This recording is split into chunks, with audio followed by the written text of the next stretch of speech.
దేవుని పరిశుద్ధ నామానికి స్తోత్రాలు. ఈ దిన వాగ్దానము కీర్తనల గ్రంథం 91వ కీర్తన 4వ వచనము. ఆయన తన రెక్కలతో నిన్ను కప్పి రక్షించును. ఆయన రెక్కల క్రింద నీవు ఆశ్రయించుదువు.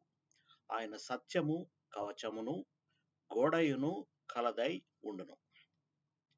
ప్రభునందు ప్రియమైన దేవుని బిడ్డలారా, ఈ చదవబడిన వాక్యము మనకు గొప్ప ఆదరణను గొప్ప భరోసాను ఇస్తుంది. ఎందుకంటే దేవుడు మనకు ఒక రక్షకుడుగా ఉన్నాడు. ఏ విధంగా అయితే ఒక తల్లి పక్షి తన పిల్లలను తన రెక్కల కింద దాచిపెట్టి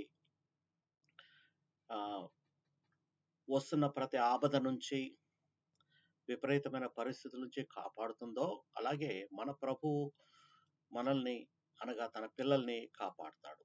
దీంట్లో దేవుని రక్షణ మనకు కనపడుతుంది. ఈ రక్షణలో శత్రు దాడులు కానీ, కష్టాలు, వ్యాధులు ఎటువంటివి వచ్చినా కానీ ఆయన తన రెక్కలతో మనల్ని కప్పి కాపాడుతాడు. తర్వాత ఆయన సత్యము మన గోడ. మన గోడ అంటే మన చుట్టూ ఒక గోడలాగా ఉంటుంది.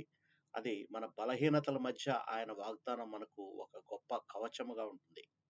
ఆయన మనకు ఆశ్రయం ఇచ్చే దేవుడు. మనం ఎక్కడికి వెళ్ళినా ఆయన సన్నిధి మనకు భద్రతనిస్తుంది. కాబట్టి మనము భయపడకూడదు. ఆయన పైన విశ్వాసం ఉంచిన వారు నిత్యము ఆయన రక్షణలో ఉంటారు. చిన్న ప్రార్థన చేసుకుందాం.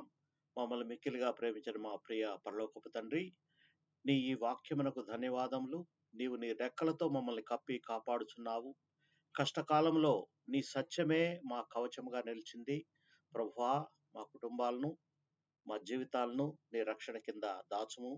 ఎల్లప్పుడూ నీ కృపలో నడిపించుము. యేసుక్రీస్తు పరిశుద్ధ నామంలో ప్రార్థిస్తున్నాము తండ్రి. ఆమేన్.